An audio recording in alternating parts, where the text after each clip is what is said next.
bulan Ramadan kita. Baiklah, sekarang ni kita akan teruskan dengan segmen komentar SPM bersama dengan Syuhaidah. Silakan Syuhaidah. Okey, baik. Terima kasih Irfan. Ya, betul. Kita nak teruskan Sahabat Pagi Malaysia hari ini dengan slot pertama kita iaitu komentar @SPM. Hari ini kita nak bercakap berkenaan dengan negeri Selangor. Bagaimana sebenarnya pembangunan di negeri Selangor ini dengan penduduk yang paling tinggi jika nak dibandingkan dengan negeri-negeri lain sebanyak 6.3 juta penduduk di Selangor. Jadi kita nak ketahui dengan lebih lanjut bagaimana sebenarnya pembangunan luar bandar dan juga warisan masyarakat di negeri Selangor ini sentiasa dipelihara dan juga dijaga. Kita bersama dengan seorang tetamu hari ini di studio. Saya perkenalkan Yang Berhormat Borhan Ahmad Shah selaku Exco Pembangunan Luar Bandar Kampung Tradisi Adat Istiadat Melayu Kebudayaan dan Warisan Negeri Selangor. YB, Assalamualaikum, selamat pagi. Waalaikumsalam, selamat pagi. Selamat berpuasa. Terima kasih. Terlambat untuk kita ucapkan walaupun kita dah separuh jalan dah sebenarnya kan. Okey, topik kita hari ini pembangunan luar bandar dan juga warisan Selangor. YB, saya rasa eloklah kalau kita berikan sedikit pengenalan dan juga mukadimah terlebih dahulu kepada penonton Sahabat Pagi Malaysia berkenaan dengan di Selangor ni kan ada berapa banyak sebenarnya mukim ataupun kawasan-kawasan dikategorikan sebagai luar bandar. Penduduknya ramai ni. Ya. Terima kasih. Assalamualaikum warahmatullahi wabarakatuh. Saya bagi pihak Kerajaan Negeri Selangor mengucapkan terima kasih kepada Selamat Pagi Malaysia kerana sudi menjemput kita untuk berkongsi tentang pembangunan dan juga perubahan di negeri Selangor. Di Selangor ni kita ada terdapat 56 mukim yang terdiri daripada kampung tradisi dan kampung di luar bandar. Jadi kampung tradisi totalnya atau jumlah keseluruhannya sebanyak 373 kampung. Dan di dalam kampung-kampung ini juga terdapat kampung dipanggil kampung persisiran bandar. Iaitu antaranya 96 kampung tradisi dan 26 kampung yang persisiran bandar yang agak kepadatan. Ya. Dan kalau kita lihat daripada perangkaan yang dibuat oleh Jabatan Perancangan Bandar, Desa dan Bandar, definisi kampung tradisi itu iaitu jika penduduknya kurang daripada 10,000, ya, itu dianggap sebagai kampung tradisi, dan melebihi daripada itu juga dipanggil kampung persisiran bandar. Jadi ini yang kita rasa kepesatan yang begitu dan kepadatan penduduk di negeri Selangor ni menyebabkan negeri Selangor ni berbeza dengan negeri-negeri lain kalau dibandingkan negeri-negeri yang di luar bandar. Okey, YB, kalau kita tahu Selangor kan memang dekat dengan pusat bandaraya ibu negara kan. Jadi itu yang membuatkan Selangor ni istimewa sebenarnya, dan ramai yang ingin berhijrah ke kawasan Selangor ini. Sebab tu Selangor ada kepadatan penduduk yang tinggi jika nak dibandingkan dengan negeri-negeri lain. Jadi adakah terdapat perbezaan kawasan luar bandar yang berada di Selangor ni jika nak dibandingkan dengan kawasan luar bandar di negeri-negeri lain? Ya, dah tentulah berbeza. Sebab di Selangor ni kita adalah negeri yang agak center, negeri maju, dan kepesatan dari segi industri dan sebagainya. Dan itu kita pendudukan kita melebihi 6 juta ni disebabkan ada penghijrahan daripada negeri-negeri lain seperti di Kelantan, Terengganu dan sebagainya, dan mereka bekerja mencari pendapatan di negeri Selangor. Jadi kepesatan ini menyebabkan negeri Selangor ini antara kampung-kampungnya telah ada banyak wujudnya taman-taman. Jadi bila wujudnya taman dah tentulah kepadatan penduduknya, tapi walau bagaimanapun kerajaan negeri Selangor punya dasar untuk mengekalkan lagi tradisi kampung-kampung ini supaya dijadikan sebagai satu kampung tradisi yang melaksanakan mempraktikkan budaya kampung itu. Jadi alhamdulillah kita telah dapat melaksanakan dan memberi satu dasar kerajaan supaya kampung tradisi ini dapat dikekalkan terus walaupun dengan kepesatan pembangunan dan sebagainya. Yalah, macam kita tengok tadi kan dekat Selangor pun ada padi kadang-kadang dekat Sekincan kan. Masih. Dekat Selangor kadang nak pergi ke utara mungkin jauh barangkali kan. Kalau keluarga nak bawa berjalan, anak-anak semua kat Selangor pun ada sebenarnya. Jadi itu keistimewaan Selangor tu. Kita ada bandar, kita ada luar bandar. Kita ada luar bandar. Sebab itu kalau kita tengok bila kita sebut Selangor ni ada sawah, orang terkejut. Orang terkejut. Besar pula tu, cantik. Sambar. Luas. Dia kata Selangor ada sawah. Dan kita di antara pengeluar padi yang terbesar juga. Di Sekincan Puncak, di Tanjung Karang dan sebagainya. Okey. Jadi kalau YB boleh perincikan apakah bentuk perancangan untuk memastikan agar pembangunan luar bandar ini dapat diteruskan lebih holistik dan dalam masa sama kita tidak melupuskan tradisi-tradisi kampung, warisan-warisan yang ada di sekitar luar bandar Negeri Selangor ni. Dan tentulah ya peranan pembangunan luar bandar juga kampung tradisi di bawah Stenko saya, dan tentulah kita fokus untuk memastikan tidak pupusnya ya kampung-kampung tradisi ini.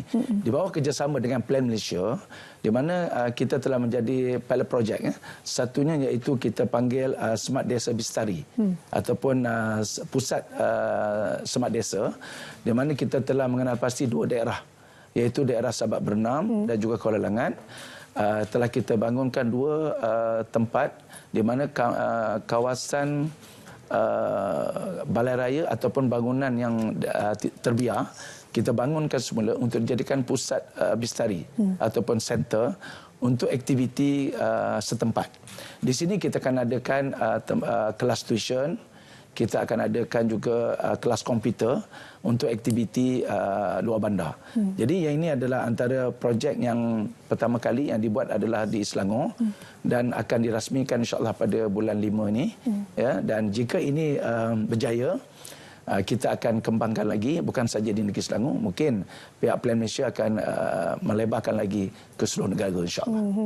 Okey, dan selain pada itu kalau YB boleh kongsikan juga bila kita bercakap berkenaan dengan pembangunan luar bandar ni kan, pada tahun 2017, 2 tahun lepas kita dilanda banjir begitu besar sekali. Di Selangor terlibat juga dengan banjirnya sehingga memutuskan komunikasi, infrastruktur. Jadi apa antara perancangan terkini daripada pihak YB sini untuk memastikan agar ialah mitigasi banjir ini kita boleh laksanakan dengan sempurna? Ya, alhamdulillah selepas bencana yang begitu besar, kerajaan negeri di bawah pimpinan Yang Amat Berhormat Datuk Menteri Besar telah mengambil satu langkah yang bijak dan drastik ya, untuk memastikan bahawa setiap apa permasalahan menyebabkan kebanjiran, khususnya di kawasan bandar, taman-taman dan juga kampung, kita telah menjadikan prasarana dan juga infra yang sebaik mungkin. Dan saya yakin percaya baru-baru ni bulan 12 yang lepas tak ada berlaku banjir lagi yang begitu besar, dan di mana kita telah mengenal pasti ya tempat-tempat ataupun hotspot yang menyebabkan banjir. Jadi alhamdulillah, dan saya yakin dan percaya insya-Allah usaha kerajaan ini akan berterusan dan ini boleh sipa bagi banjir dan sebagainya. Okey, ialah sebab kawasan di luar bandar Selangor ni geografinya penuh dengan bukit bukau, ada banyak air sungai kan. Jadi itulah kerana kawasan-kawasan Selangor juga sebenarnya terdedah dengan banjir yang teruk seperti yang berlaku pada tahun 2021. Selain pada pihak YB sendiri, saya yakin masyarakat juga sebenarnya mainkan peranan untuk ialah memastikan agar setiap perancangan yang telah pun direncanakan oleh pihak YB sendiri untuk pembangunan luar bandar ini. Jadi apa antara perkara yang YB mungkin boleh kongsikan dengan penonton kita barangkali yang berada di Selangor sekarang ini untuk turut membantu, bekerjasama, berganding bahu dengan pihak YB untuk membangunkan kawasan mereka terutama di luar bandar? Ya, bagi saya kawasan luar bandar ini perlu perhatian yang penuh dari semua lapisan masyarakat. Sebab kita tahu bahawa Selangor ni mempunyai ramai etnik, banyak etnik yang mungkin datangnya di berbagai culture, budaya yang berlainan dan sebagainya. Khususnya di Selangor ni majoritinya orang Jawa. Ya. Sebab itu saya telah mengambil satu langkah di mana kita telah mengadakan pada tahun lepas, iaitu Jom Rewan Sekampung. Jom Rewan Sekampung ni kita telah turun setiap daerah dan mengenal identiti sesuatu daerah itu. Seumpamanya kami turun di Ulu Langat, ya, kita telah mengenal pasti bagaimana masyarakat orang Minangkabau, Baragadik Gadang, kita buat satu majlis perkahwinan.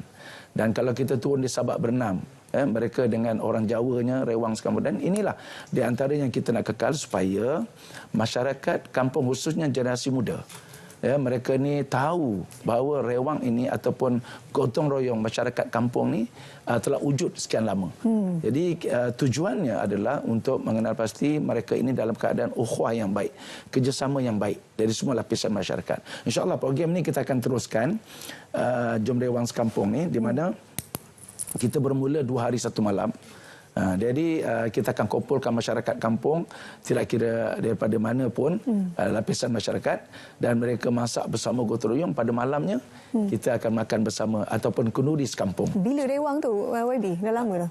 Kita dah start pada tahun lepas dan insya-Allah perancangan yang terbaru ini Yang Berhormat telah merancang iaitu rewang sekampung Aidilfitri. Yang kita akan buat 3 daerah iaitu daerah Kelang, Sabak Bernam dan juga Gombak. Dan ini yang akan dihadiri oleh Yang Berhormat Perdana Menteri, Timbalan Perdana Menteri, dan di Kelang insya-Allah Duli Yang Maha Mulia Tuanku Sultan Senengi akan macam Duli insya-Allah.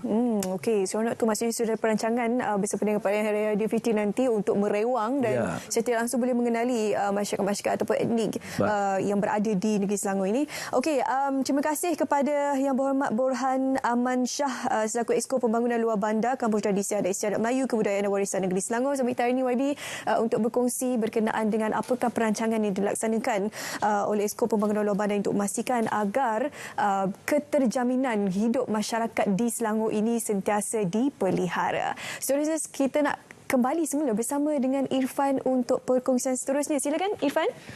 Baiklah penonton, sekarang ni kita akan